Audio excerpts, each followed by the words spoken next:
Hello students, ਅੱਜ ਆਪਾਂ ਭਾਈ ਵੀਰ ਸਿੰਘ ਜੀ ਦੀ ਕਵਿਤਾ ਸਮਾਂ ਜਿਹੜੀ ਆਪਾਂ ਪਿਛਲੀ ਕਲਾਸ ਦੇ ਵਿੱਚ ਕੀਤੀ ਸੀ। ਇਹਦੇ ਕਵਿਤਾ ਦੇ ਸਰਲ ਅਰਥ ਆਪਾਂ ਕੀਤੇ ਸੀ। ਕਵਿਤਾ ਦੇ ਵਿੱਚ ਇਸ ਵੀ ਦੱਸਿਆ ਸੀ ਭਾਈ ਵੀਰ ਸਿੰਘ ਜੀ ਸਮੇਂ ਦੀ ਮਹੱਤਤਾ ਨੂੰ ਬਿਆਨ ਕਰਦੇ ਹੋਏ ਕਿਵੇਂ ਕਹਿੰਦੇ ਹੈ ਕਿ ਸਾਨੂੰ ਸਮੇਂ ਦੀ ਕਿਸ ਤਰ੍ਹਾਂ ਸੰਭਾਲ ਕਰਨੀ ਚਾਹੀਦੀ ਹੈ। ਅੱਜ ਆਪਾਂ ਇਸ ਦੇ ਪ੍ਰਸ਼ਨ ਉੱਤਰ ਕਰਾਂਗੇ ਜਿਹੜੇ ਕਿ ਸਾਨੂੰ ਪੇਪਰਾਂ ਦੇ ਵਿੱਚ ਆਉਣਗੇ। 1 ਨੰਬਰ ਵਾਲੇ ਵੀ ਆ ਸਕਦੇ ਆ, 2 ਨੰਬਰ ਵਾਲੇ ਵੀ ਅਤੇ 3 ਨੰਬਰ ਵਾਲੇ ਵੀ। ਭਾਈ ਵੀਰ ਸਿੰਘ ਜੀ ਨੇ ਸਮੇਂ ਬਾਰੇ ਕੀ ਕਿਹਾ ਹੈ?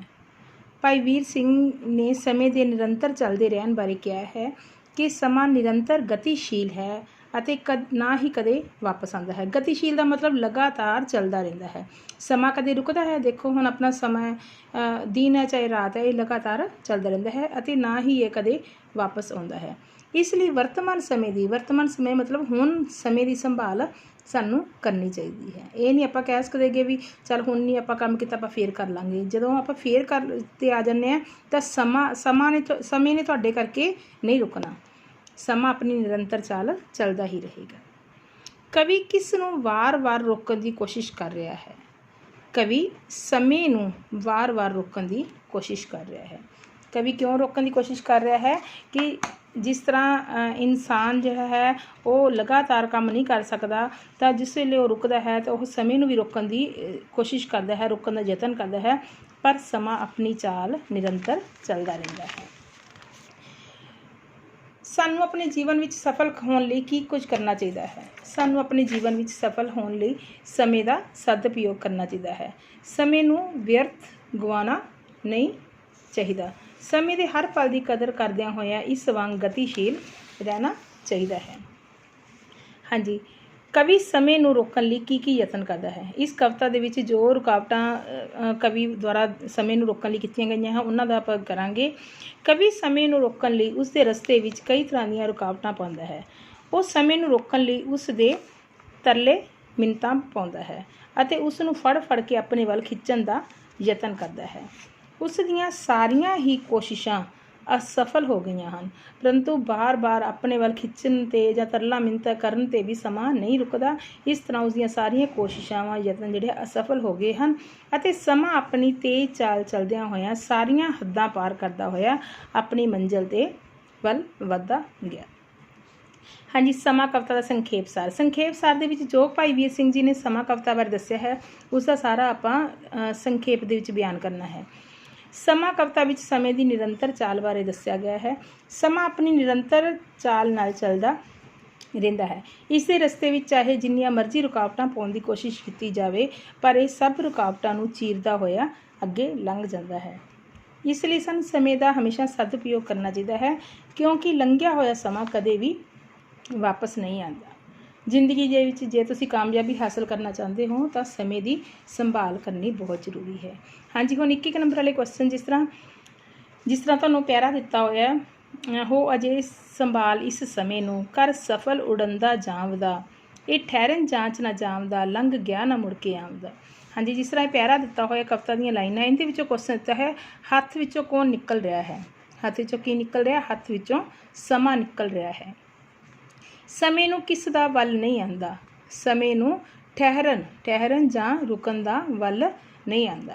ਉਪਰੋਕਤ ਸਤਰਾਂ ਵਿੱਚ ਕਵੀ ਦੇ ਮਨ ਵਿੱਚ ਕਿਸ ਤਰ੍ਹਾਂ ਦਾ ਡਰ ਹੈ? ਉਪਰੋਕਤ ਸਤਰਾਂ ਵਿੱਚ ਕਵੀ ਦੇ ਮਨ ਦੇ ਵਿੱਚ ਇਹ ਡਰ ਹੈ ਕਿ ਲੰਘਿਆ ਸਮਾਂ ਕਦੇ ਵਾਪਸ ਨਹੀਂ ਆਉਂਦਾ। ਇਸ ਲਈ ਇਸ ਦਾ ਸਹੀ ਇਸਤੇਮਾਲ ਸਾਨੂੰ ਕਰਨਾ ਚਾਹੀਦਾ ਹੈ। ਰਹਿੰਦੇ ਹੋਏ ਸਮੇਂ ਹੀ ਸਾਨੂੰ ਇਸ ਦਾ ਸਹੀ ਇਸਤੇਮਾਲ ਕਰਨਾ ਚਾਹੀਦਾ ਹੈ, ਕਿਉਂਕਿ ਜੇ ਸਮਾਂ ਇੱਕ ਵਾਰੀ ਲੰਘ ਗਿਆ ਤਾਂ ਇਹ ਮੁੜ ਕੇ ਨਹੀਂ ਆਉਂਦਾ। ਜਿਸ ਤਰ੍ਹਾਂ ਬੱਚੇ ਹੁਣ ਤੁਸੀਂ ਪੜ੍ਹਾਈ ਕਰਦੇ ਹੋ, ਤੁਹਾਨੂੰ ਇਸ ਤਰ੍ਹਾਂ ਹੁੰਦਾ ਹੈਗਾ ਵੀ ਚੱਲ ਕੋਈ ਨਹੀਂ ਅਸੀਂ ਫੇਰ ਪੜ੍ਹ ਲਾਂਗੇ ਅਗਲੇ ਮਹੀਨੇ ਤੋਂ ਸ਼ੁਰੂ ਕਰਾਂਗੇ, ਤਾਂ ਮਹੀਨਾ ਤਾਂ ਨਿਕਲਦਾ ਜਾਂਦਾ। ਉਹ ਸਮਾਂ ਤਾਂ ਤੁਹਾਡੇ ਮੁੜ ਕੇ ਹੱਥ 'ਚ ਨਹੀਂ ਆਉਣਾ। ਜਿਹੜਾ ਕੰਮ ਹੈ ਤੁਹਾਡੇ ਲਈ ਵੱਧਦਾ ਜਾਊਗਾ, ਸਮਾਂ ਤੁਹਾਡੇ ਲਈ ਘੱਟਦਾ ਜਾਊਗਾ। ਇਸ ਲਈ ਸਮੇਂ ਦੀ ਟਾਈਮ 'ਤੇ ਹੀ, ਸਮੇਂ ਅਨੁਸਾਰ ਹੀ, ਵਰਤਮਾਨ ਸਮੇਂ ਦੇ ਵਿੱਚ ਹੀ ਇਸ ਦੀ ਸੰਭਾਲ ਕਰ ਲਈਏ ਤਾਂ ਸਾਨੂੰ ਸਾਰਾ ਕੁਝ ਸੌਖਾ ਲੱਗੂਗਾ, ਨਹੀਂ ਤਾਂ ਇਹ ਹੀ ਸਮਾਂ ਸਾਡੇ ਲਈ ਔਖਾ ਹੋ ਜਾਵੇਗਾ। ਹਾਂਜੀ, ਫਿਰ ਇਸ ਤੋਂ ਹੈ ਰਹੀ ਵਾਸਤੇ ਘੱਤ ਸਮੇਂ ਨੇ ਇੱਕ ਨਾ ਮੰਨੀ, ਫੜ ਰਹੀ ਤਰੀਕ ਸਮੇਂ ਖਿਸਕਾਈ ਕਰਨੀ। ਇਹ ਤਾਂ ਇਸ ਪੈਰੇ ਦੀ ਸਰਲ ਵਿਆਖਿਆ ਹੈ, ਇਹ ਆਪਾਂ ਪਹਿਲਾਂ ਕਰ ਚੁੱਕੇ ਹੋਏ ਹਾਂ। ਰਹੀ ਵਾਸਤੇ ਘੱਤ, ਵਾਸਤੇ ਮਤਲਬ ਮੈਂ ਇਸ ਦੀਆਂ ਬਹੁਤ ਮਿੰਨਤਾਂ ਤਰਲੇ ਕਰਦੀ ਰਹੀ। ਕਿਹਦੀ ਕਰਦੀ ਰਹੀ? ਸਮੇਂ ਦੀਆਂ। ਪਰ ਸਮੇਂ ਨੇ ਮੇਰੀ ਇੱਕ ਨਾ ਮੰਨੀ। ਕਿਸ ਗੱਲ ਦੀ ਮਿੰਨਤਾਂ ਕਰਦੀ ਰਹੀ? ਵੀ ਤੂੰ ਰੁਕ ਜਾ, ਫੜ ਰਹੀ ਤਰੀਕ, ਮੈਂ ਇਸ ਦਾ ਪੱਲਾ ਵੀ ਫੜਦੀ ਰਹੀ। ਸਮੇਂ ਖਿਸਕਾਈ ਕਰਨੀ, ਪਰ ਸਮਾਂ ਆਪਣਾ ਪੱਲਾ ਖਿਸਕਾਉਂਦਾ ਹੋਇਆ ਹੱਥੋਂ ਨਿਕਲ ਜਾਂਦਾ ਹੈ। ਇਸ ਤੋਂ ਬਾਅਦ ਭਾਈ ਵੀਰ ਸਿੰਘ ਜੀ ਦੀ ਦੂਜੀ ਕਵਿਤਾ ਹੈ ਟੁਕੜੀ ਜਗ ਤੋਂ ਨਿਆਰੀ, ਜਿਹੜੀ ਕਿ ਆਪਣੇ ਸਿਲੇਬਸ ਦੇ ਵਿੱਚ ਨਹੀਂ ਹੈ, ਇਸ ਕਰਕੇ ਇਸ ਨੂੰ ਨਹੀਂ ਕਰਨਾ। ਹਾਂਜੀ, ਇਸ ਤੋਂ ਬਾਅਦ ਇਹਦੇ ਨਾਲ ਰਿਲੇਟਡ ਆਪਣੇ ਹੋਰ ਕੁਐਸਚਨ ਹੈ ਸਮੇਂ ਦੇ, ਉਹ ਆਪਾਂ ਕਰਾਂਗੇ। ਹਾਂਜੀ, ਜਿਸ ਤਰ੍ਹਾਂ ਬਹੁਤ ਵਿਕਲਪੀ ਕੁਐਸਚਨ, ਸਮੇਂ ਨੂੰ ਕੌਣ ਕਾਬੂ ਵਿੱਚ ਨਹੀਂ ਰੱਖ ਸਕਦਾ? ਸਮੇਂ ਨੂੰ ਕੌਣ ਨਹੀਂ ਕਾਬੂ ਰੱਖ, ਘੜੀ, ਕੁਦਰਤ, ਮਨੁੱਖ, ਇਹਨਾਂ ਵਿੱਚੋਂ ਕੋਈ ਨਹੀਂ। ਕੌਣ ਨਹੀਂ ਕਾਬੂ 'ਚ ਕਰ ਸਕਦਾ? ਮਨੁੱਖ ਇਸ ਨੂੰ ਕਾਬੂ ਵਿੱਚ ਨਹੀਂ ਰੱਖ ਸਕਦਾ। ਸਮਾਂ ਕਵਿਤਾ ਦਾ ਲੇਖਕ ਕੌਣ ਹੈ? ਸਮਾਂ ਕਵਿਤਾ ਕਿਸ ਨੇ ਲਿਖੀ ਹੋਈ ਹੈ? ਭਾਈ ਵੀਰ ਸਿੰਘ ਜੀ ਨੇ। ਕਿਸੇ ਦੇ ਪ੍ਰੋਫੈਸਰ ਮੋਹਨ ਸਿੰਘ, ਭਾਈ ਵੀਰ ਸਿੰਘ, ਸ਼ਿਵ ਕੁਮਾਰ ਬਟਾਲਵੀ ਤੇ ਅੰਮ੍ਰਿਤਾ ਪ੍ਰੀਤਮ। ਕਿਸ ਨੇ ਲਿਖੀ ਹੋਈ ਹੈ? ਭਾਈ ਵੀਰ ਸਿੰਘ ਜੀ ਨੇ। ਪੱਲਾ ਛੁਡਾ ਕੇ ਕੌਣ ਖਿਸਕ ਗਿਆ? ਕੌਣ ਖਿਸਕ ਗਿਆ? ਸਮਾਂ, ਪਰਮਾਤਮਾ, ਮਨੁੱਖ ਤੇ ਇਹਨਾਂ ਵਿੱਚੋਂ ਕੋਈ ਨਹੀਂ। ਆਪਣੀ ਕਵਿਤਾ ਦੇ ਅਨੁਸਾਰ ਕੌਣ ਪੱਲਾ ਛੁਡਾ ਕੇ ਖਿਸਕ ਗਿਆ? ਸਮਾਂ। ਕਵੀ ਅਸਮਾਨ ਵਿੱਚ ਕੀ ਵੇਖਦਾ ਹੈ? ਕਵੀ ਅਸਮਾਨ ਵਿੱਚ ਤਾਰੇ, ਕੁਦਰਤੀ ਦੇਵੀ, ਚੰਦਰਮਾ, ਇਹਨਾਂ ਵਿੱਚੋਂ ਕੋਈ ਨਹੀਂ। ਇਹ ਜਿਹੜੇ ਪ੍ਰਸ਼ਨ ਹੈ ਉਹ ਅਗਲੀ ਕਵਿਤਾ ਜਿਹੜੀ ਭਾਈ ਵੀਰ ਸਿੰਘ ਜੀ ਦੀ ਉਹਦੇ ਨਾਲ ਰਿਲੇਟਡ ਹੈ, ਇਸ ਕਰਕੇ ਆਪਾਂ ਇਹ ਨਹੀਂ ਕਰਨੇ। ਇਹਦੇ ਵਿੱਚੋਂ ਬਹੁ ਵਿਕਲਪੀ ਦੇ ਵਿੱਚੋਂ ਸਿਰਫ 3 ਕੁਐਸਚਨ ਹੀ ਹੈ। ਸਮੇਂ ਨੂੰ ਕੌਣ ਕਾਬੂ ਨਹੀਂ ਕਰ ਸਕਦਾ, ਸਮਾਂ ਕਵਿਤਾ ਦਾ ਲੇਖਕ ਕੌਣ ਹੈ, ਅਤੇ ਪੱਲਾ ਛੁਡਾ ਕੇ ਕੌਣ ਖਿਸਕ ਗਿਆ। ਇਸ ਤੋਂ ਅਗਲੇ ਪ੍ਰਸ਼ਨ ਹੈ ਜਿਹੜੇ ਉਹ ਭਾਈ ਵੀਰ ਸਿੰਘ ਜੀ ਦੀ ਅਗਲੀ ਕਵਿਤਾ ਦੇ ਹੈ, ਜਿਹੜੇ ਕਿ ਆਪਣੇ ਸਿਲੇਬਸ ਦੇ ਵਿੱਚ ਨਹੀਂ ਹੈ। ਹਾਂਜੀ, ਹੁਣ ਭਾਈ ਵੀਰ ਸਿੰਘ ਜੀ ਬਾਰੇ ਵੀ ਕੁਐਸਚਨ ਆਸਕਦੇ ਹੈ। ਭਾਈ ਵੀਰ ਸਿੰਘ ਜੀ ਦਾ ਜਨਮ ਕਦੋਂ ਹੋਇਆ? ਭਾਈ ਵੀਰ ਸਿੰਘ ਦਾ ਜਨਮ 5 ਦਸੰਬਰ 1872 ਈਸਵੀ ਨੂੰ ਹੋਇਆ। ਹਾਂਜੀ, ਹੁਣ ਭਾਈ ਵੀਰ ਸਿੰਘ ਜੀ ਨੂੰ ਕਿਹੜੀ ਕਵਿਤਾ ਦਾ ਮੋਢੀ ਕਿਹਾ ਜਾਂਦਾ ਹੈ? ਆਧੁਨਿਕ ਕਵਿਤਾ ਦਾ। ਜਿਸ ਤਰ੍ਹਾਂ ਸ਼੍ਰੀ ਗੁਰੂ ਨਾਨਕ ਦੇਵ ਜੀ ਦੀ ਕਵਿਤਾ ਜਿਹੜੀ ਸੀ, ਉਹ ਸ਼੍ਰੀ ਗੁਰੂ ਨਾਨਕ ਦੇਵ ਜੀ ਨੂੰ ਕਿਹੜੇ ਕਾਲ ਦੇ ਮੋਢੀ ਸੀ? ਉਹ ਗੁਰਮਤਿ ਕਾਲ ਦੇ। ਹਾਂਜੀ, ਇਸ ਤੋਂ ਬਾਅਦ ਇੱਕ ਸੀ ਬਾਬਾ ਸ਼ੇਖ ਫਰੀਦ ਜੀ ਨੂੰ, ਉਹ ਸੂਫੀ ਕਾਲ ਦੇ ਸੀ, ਅਤੇ ਭਾਈ ਵੀਰ ਸਿੰਘ ਜੀ ਕਿਹੜੀ ਹੈ? ਆਧੁਨਿਕ ਕਾਲ ਦੇ। ਇਸ ਤੋਂ ਆਹ ਪ੍ਰਸ਼ਨ ਵੀ ਅਗਲੀ ਕਵਿਤਾ ਦਾ ਇਹ ਨਹੀਂ ਆਉਣਾ, ਆ ਤਿੰਨੇ ਹੀ ਪ੍ਰਸ਼ਨ ਅਗਲੀ ਕਵਿਤਾ ਦੇ, ਇਸ ਕਰਕੇ ਇਹ ਨਹੀਂ ਕਰਨੇ। ਹਾਂਜੀ, ਹੁਣ ਸਮਾਂ ਕਵਿਤਾ ਤੋਂ ਸਾਨੂੰ ਕੀ ਸਿੱਖਿਆ ਮਿਲਦੀ ਹੈ? ਕੀ ਸਿੱਖਿਆ ਮਿਲਦੀ ਹੈ ਕਿ ਸਮਾਂ ਆਪਣੀ ਨਿਰੰਤਰ ਚਾਲ ਨਾਲ ਚੱਲਦਾ ਰਹਿੰਦਾ ਹੈ, ਇਹ ਕਦੇ ਵੀ ਨਹੀਂ ਰੁਕਦਾ। ਸਮੇਂ ਨੂੰ ਸੰਭਾਲਦਿਆਂ ਹੋਇਆਂ ਸਾਨੂੰ ਇਸ ਦੀ ਸਹੀ ਵਰਤੋਂ ਕਰਨੀ ਚਾਹੀਦੀ ਹੈ, ਪਰ ਹਰ ਕੰਮ ਸਾਨੂੰ ਸਮੇਂ ਸਿਰ ਕਰਨਾ ਚਾਹੀਦਾ ਹੈ। ਇੱਕ ਵਾਰੀ ਹੱਥੋਂ ਲੰਘ ਗਿਆ ਸਮਾਂ ਮੁੜ ਕੇ ਕਦੇ ਵਾਪਸ ਨਹੀਂ ਆਉਂਦਾ। ਸਮੇਂ ਦੀ ਸਹੀ ਵਰਤੋਂ ਕਰਨ ਵਾਲਾ ਮਨੁੱਖ ਹੀ ਜ਼ਿੰਦਗੀ ਵਿੱਚ ਤਰੱਕੀ ਕਰਦਾ ਹੈ ਅਤੇ ਸਫਲ ਹੁੰਦਾ ਹੈ। ਹਾਂਜੀ, ਅਗਲਾ ਪ੍ਰਸ਼ਨ ਹੈ ਸਮਾਂ ਕਵਿਤਾ ਵਿੱਚ ਸਮੇਂ ਦੀ ਸੰਭਾਲ ਸੰਬੰਧੀ ਕਵੀ ਕੀ ਸੁਨੇਹਾ ਦਿੰਦਾ ਹੈ? ਭਾਈ ਵੀਰ ਸਿੰਘ ਜੀ ਸਮੇਂ ਦੀ ਸੰਭਾਲ ਸੰਬੰਧੀ ਆਪਣੀ ਕਵਿਤਾ ਸਮਾਂ ਵਿੱਚ ਕਹਿੰਦੇ ਹਨ ਕਿ ਸਮਾਂ ਹਮੇਸ਼ਾ ਚੱਲਦਾ ਰਹਿੰਦਾ ਹੈ, ਇਹ ਕਦੇ ਵੀ ਨਹੀਂ ਰੁਕਦਾ। ਜੇ ਸਮਾਂ ਇੱਕ ਵਾਰੀ ਬੀਤ ਗਿਆ ਉਹ ਮੁੜ ਕੇ ਵਾਪਸ ਨਹੀਂ ਆਉਂਦਾ। ਇਸ ਦੀ ਸਹੀ ਵਰਤੋਂ ਕਰਕੇ ਇਸ ਨੂੰ ਸਫਲ ਬਣਾਉਣ ਦੀ ਕੋਸ਼ਿਸ਼ ਕਰਨੀ ਚਾਹੀਦੀ ਹੈ। ਹਾਂਜੀ, ਇਸ ਤੋਂ ਬਾਅਦ ਅਗਲਾ ਪ੍ਰਸ਼ਨ ਹੈ ਜਿਹੜੀ ਟੁਕੜੀ ਜਗ ਤੋਂ ਨਿਆਰੀ, ਇਹ ਆਪਣੇ ਸਿਲੇਬਸ ਦੇ ਵਿੱਚ ਨਹੀਂ ਹੈ, ਇਸ ਕਰਕੇ ਆਪਾਂ ਇਹ ਨਹੀਂ ਕਰਨਾ। ਕਦਰਾਂ ਕੀਮਤਾਂ 'ਤੇ ਆਧਾਰਿਤ ਪ੍ਰਸ਼ਨ ਹੈ, ਜਿਸ ਤਰ੍ਹਾਂ ਸਮਾਂ ਕਵਿਤਾ ਤੋਂ ਸਾਨੂੰ ਕਿਹੜੀ ਨੈਤਿਕ ਸਿੱਖਿਆ ਮਿਲਦੀ ਹੈ? ਹਾਂਜੀ, ਕੀ ਮਿਲਦੀ ਹੈ? ਸਮਾਂ ਕਵਿਤਾ ਤੋਂ ਸਾਨੂੰ ਇਹ ਨੈਤਿਕ ਸਿੱਖਿਆ ਮਿਲਦੀ ਹੈ ਕਿ ਸਾਨੂੰ ਕਦੇ ਵੀ ਸਮੇਂ ਨੂੰ ਵਿਅਰਥ ਨਹੀਂ ਗਵਾਉਣਾ ਚਾਹੀਦਾ। ਸਮੇਂ ਦਾ ਹਮੇਸ਼ਾ ਹੀ ਸਦਉਪਯੋਗ ਕਰਨਾ ਚਾਹੀਦਾ ਹੈ, ਕਦੇ ਵੀ ਵਿਅਰਥ ਨਹੀਂ ਗਵਾਉਣਾ ਚਾਹੀਦਾ। ਇਹ ਨਹੀਂ ਵੀ ਸਮੇਂ ਨੂੰ ਖਰਾਬ ਕਰੀ ਜਾਈਏ, ਹਮੇਸ਼ਾ ਇਸ ਦਾ ਪ੍ਰਯੋਗ ਕੋਈ ਨਾ ਕੋਈ ਆਪਾਂ ਨੂੰ ਕੰਮ ਕਰਦੇ ਰਹਿਣਾ ਚਾਹੀਦਾ ਹੈ, ਕਿਉਂਕਿ ਸਮਾਂ ਹਮੇਸ਼ਾ ਆਪਣੀ ਨਿਰੰਤਰ ਚਾਲ ਨਾਲ ਚੱਲਦਾ ਰਹਿੰਦਾ ਹੈ। ਨਿਰੰਤਰ ਚਾਲ ਮਤਲਬ ਕਦੇ ਵੀ ਨਹੀਂ ਰੁਕਦਾ, ਆਪਣੀ ਚਾਲ ਆਪਣੀ ਲਗਾਤਾਰ ਇਹ ਚੱਲਦਾ ਹੀ ਰਹਿੰਦਾ ਹੈ। ਕਿਸੇ ਵੀ ਕਿਸਮ ਦੀ ਰੁਕਾਵਟ ਸਮੇਂ ਨੂੰ ਰੋਕ ਨਹੀਂ ਸਕਦੀ, ਇਸ ਲਈ ਸਾਨੂੰ ਵਰਤਮਾਨ ਸਮੇਂ ਦਾ ਭਰਪੂਰ ਫਾਇਦਾ ਉਠਾਉਣਾ ਚਾਹੀਦਾ ਹੈ। ਹਾਂਜੀ, ਇਹ ਜਿਹੜੇ ਸੀ ਪ੍ਰਸ਼ਨ ਸੀ ਭਾਈ ਵੀਰ ਸਿੰਘ ਜੀ ਦੀ ਕਵਿਤਾ ਸਮਾਂ ਦੇ ਨਾਲ ਸੰਬੰਧਿਤ ਸੀ।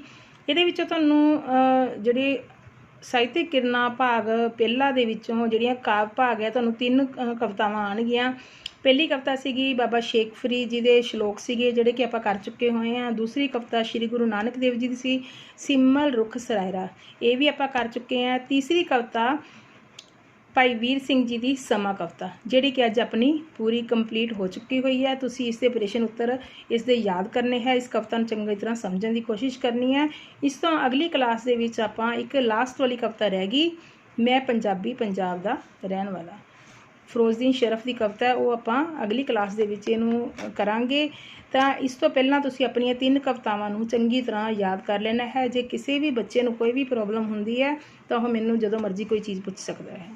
ਜਦੋਂ ਤੁਸੀਂ ਕਵਿਤਾ ਦੇ ਭਾਵ ਅਰਥ ਚੰਗੀ ਤਰ੍ਹਾਂ ਕੀਤੇ ਹੋਣਗੇ ਤਾਂ ਪ੍ਰਸ਼ਨਾਂ ਦੇ ਉੱਤਰ ਤੁਸੀਂ ਸਹੀ ਤਰੀਕੇ ਦੇ ਨਾਲ ਆਪਣੇ ਆਪ ਹੀ ਦੇ ਸਕਦੇ ਹਾਂ।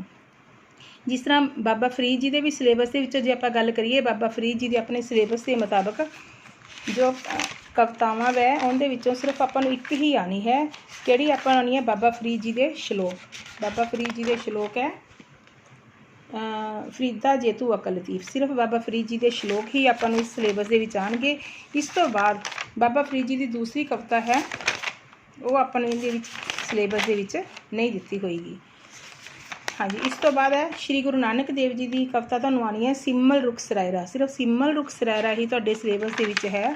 ਦੂਸਰੀ ਕਵਿਤਾ ਦੁੱਖ ਦਾਰੂ ਸੁਖ ਰੋਗ ਭਿਆ, ਇਹ ਤੁਹਾਡੇ ਸਿਲੇਬਸ ਵਿੱਚ ਨਹੀਂ ਹੈ, ਇਸ ਕਰਕੇ ਤੁਸੀਂ ਇਹ ਕਵਿਤਾ ਨੂੰ ਨਹੀਂ ਕਰਨਾ। ਇਸ ਤੋਂ ਬਾਅਦ ਆਪਣਾ ਤੀਸਰੀ ਕਵਿਤਾ ਹੈ ਭਾਈ ਵੀਰ ਸਿੰਘ ਜੀ ਦੀ ਸਮਾਂ ਕਵਿਤਾ, ਜਿਹੜੀ ਕਿ ਆਪਾਂ ਅੱਜ ਹੀ ਕੀਤੀ ਹੈ। ਭਾਈ ਵੀਰ ਸਿੰਘ ਜੀ ਦੀ ਕਵਿਤਾ ਸਮਾਂ ਹੀ ਆਪਣੇ ਸਿਲੇਬਸ ਵਿੱਚ ਹੈ। ਸਮਾਂ ਕਵਿਤਾ ਦੇ ਸਾਰੇ ਪ੍ਰਸ਼ਨ ਅਤੇ ਇਸੇ ਭਾਵ ਅਰਥ ਨੂੰ ਚੰਗੀ ਤਰ੍ਹਾਂ ਤੁਸੀਂ ਕਰਨਾ ਹੈ। ਇਸ ਤੋਂ ਬਾਅਦ ਇਸ ਬੁੱਕ ਦੇ ਵਿੱਚ ਤੁਹਾਨੂੰ ਭਾਈ ਵੀਰ ਸਿੰਘ ਜੀ ਦੀ ਦੂਸਰੀ ਕਵਿਤਾ ਟੁਕੜੀ ਜਗ ਤੋਂ ਨਿਆਰੀ ਇਹ ਦਿੱਤੀ ਹੋਈ ਹੈ, ਜਿਹੜੀ ਕਿ ਆਪਣੇ ਸਿਲੇਬਸ ਵਿੱਚ ਨਹੀਂ ਹੈ। ਤੁਸੀਂ ਇਸ ਨੂੰ ਨਹੀਂ ਯਾਦ ਕਰਨਾ ਅਤੇ ਇਸ ਨੂੰ ਕ੍ਰੋਸ ਕਰਨਾ ਹੈ। ਇਸ ਤੋਂ ਬਾਅਦ ਚੌਥੀ ਕਵਿਤਾ ਬਾਰੇ ਆਪਾਂ ਫੇਰ ਕਰਾਂਗੇ। ਭਾਈ ਵੀਰ ਸਿੰਘ ਜੀ ਦੀ ਕਵਿਤਾ ਨੂੰ ਤੁਸੀਂ ਚੰਗੀ ਤਰ੍ਹਾਂ ਇਹਨੂੰ ਪੜ੍ਹਨਾ ਹੈ, ਇਸ ਨੂੰ ਸਮਝਣਾ ਹੈ ਅਤੇ ਯਾਦ ਕਰਨਾ ਹੈ ਅਤੇ ਇਸ ਨੂੰ ਆਪਣੀ ਜ਼ਿੰਦਗੀ ਦੇ ਵਿੱਚ ਰੋਜ਼ਾਨਾ ਤਰੀਕਿਆਂ 'ਚ ਇਕੱਲਾ ਇਸ ਨੂੰ ਯਾਦ ਅਤੇ ਸਮਝ ਹੀ ਨਹੀਂ ਕਰਨਾ, ਬਲਕਿ ਇਸ ਨੂੰ ਜ਼ਿੰਦਗੀ ਦੇ ਵਿੱਚ ਵੀ ਅਪਣਾਉਣ ਦੀ ਕੋਸ਼ਿਸ਼ ਕਰਨੀ ਹੈ ਅਤੇ ਸਮੇਂ ਦਾ ਸਹੀ ਸਦਉਪਯੋਗ ਕਰਕੇ ਜ਼ਿੰਦਗੀ ਦੇ ਵਿੱਚ ਕਾਮਯਾਬ ਹੋਣਾ ਹੈ। ਕੋਈ ਵੀ ਇਸ 'ਤੇ ਪ੍ਰਸ਼ਨ ਉੱਤਰ ਹੈ, ਇਸ ਨੂੰ ਜਿਨ੍ਹਾਂ ਕੋਲ ਕਿਤਾਬਾਂ ਹੈ ਉਹਨਾਂ ਨੂੰ ਲਿਖਣ ਦੀ ਲੋੜ ਨਹੀਂ ਹੈ। ਜਿਨ੍ਹਾਂ ਕੋਲ ਕਿਤਾਬਾਂ ਨਹੀਂ ਹੈ ਉਹਨਾਂ ਪ੍ਰਸ਼ਨ ਨੂੰ ਕੁਐਸਚਨ ਮੰਗਵਾ ਕੇ ਉਹ ਲਿਖ ਸਕਦੇ ਹੈ, ਤਾਂ ਕਿ ਪੇਪਰਾਂ ਦੇ ਵੇਲੇ ਤੁਹਾਨੂੰ ਕੋਈ ਵੀ ਪ੍ਰੋਬਲਮ ਇਸ ਕਿਸਮ ਦੀ ਨਾ ਆਵੇ। ਹਾਂਜੀ, ਧੰਨਵਾਦ ਬੇਟੇ। ਇਸ ਚੈਪਟਰ ਨੂੰ ਆਪਾਂ ਧਿਆਨ ਨਾਲ ਕਰਕੇ ਫਿਰ ਆਪਾਂ ਅਗਲੇ ਸਿਲੇਬਸ ਦੇ ਵੱਲ ਜਾਵਾਂਗੇ। ਇੱਕ ਹੋਰ ਮੈਂ ਅਗਲੇ ਕਲਾਸ ਦੇ ਵਿੱਚ ਤੁਹਾਨੂੰ ਇਹ ਵੀ ਕਹੂੰਗੀ, ਇੱਕ ਤੁਸੀਂ A4 ਸ਼ੀਟ 'ਤੇ ਸਾਵਨ ਮਹੀਨੇ ਦੀ ਮਹੱਤਤਾ ਬਾਰੇ ਤੁਸੀਂ ਬਿਆਨ ਕਰਨਾ ਵੀ ਸਾਵਨ ਮਹੀਨੇ ਦੇ ਵਿੱਚ ਕੀ ਕੀ ਹੁੰਦਾ ਹੈ। ਸਾਵਨ ਮਹੀਨੇ ਦੇ ਵਿੱਚ ਆਪਾਂ ਖੀਰ ਪੂੜੇ ਵੀ ਬਣਦੇ ਆ, ਤੀਆਂ ਦਾ ਮੇਲਾ ਵੀ ਲੱਗਦਾ ਹੈ ਅਤੇ ਰੱਖੜੀ ਦਾ ਤਿਉਹਾਰ ਵੀ ਆ ਜਾਂਦਾ ਹੈ। ਜੋ ਤਿਉਹਾਰ ਸਾਵਨ ਮਹੀਨੇ ਦੇ ਵਿੱਚ ਆ ਜਾਂਦੇ ਹੈਗੇ ਉਹ ਸਾਰੇ ਆਪਾਂ ਇਹ ਕਰਨੇ। ਸਾਵਨ ਭਾਦੋ ਦੇ A4 ਸ਼ੀਟ 'ਤੇ ਉੱਤੇ ਤੁਸੀਂ ਬਣਾ ਕੇ ਇਹਦੀ ਵਰਕਸ਼ੀਟ ਤਿਆਰ ਕਰਨੀ ਹੈ ਅਤੇ ਇਸ ਨੂੰ ਆਪਣੇ ਕੋਲ ਸੰਭਾਲ ਕੇ ਮੇਰੇ ਕੋਲ ਇਹ WhatsApp 'ਤੇ ਆਪਣੇ ਬਣਾ ਕੇ ਰੱਖਿਓ ਅਤੇ ਫਿਰ ਜਦੋਂ ਵੀ ਕਦੇ ਕਲਾਸਾਂ ਲੱਗੀਆਂ ਤਾਂ ਫਿਰ ਤੁਹਾਨੂੰ ਇਹ ਵਰਕਸ਼ੀਟਾਂ ਨੂੰ ਦੇਖਿਆ ਜਾਵੇਗਾ ਤੁਹਾਡੀਆਂ। ਹਾਂਜੀ, ਧੰਨਵਾਦ ਬੇਟੇ। ਇਸ ਤੋਂ ਬਾਅਦ ਕੋਈ ਵੀ ਕਿਸੇ ਨੂੰ ਕੋਈ ਪ੍ਰੋਬਲਮ ਹੋਈ ਤਾਂ ਮੈਨੂੰ ਕਦੇ ਵੀ ਪੁੱਛ ਸਕਦਾ ਹੈ। ਠੀਕ ਹੈ, ਥੈਂਕ ਯੂ ਬੇਟਾ।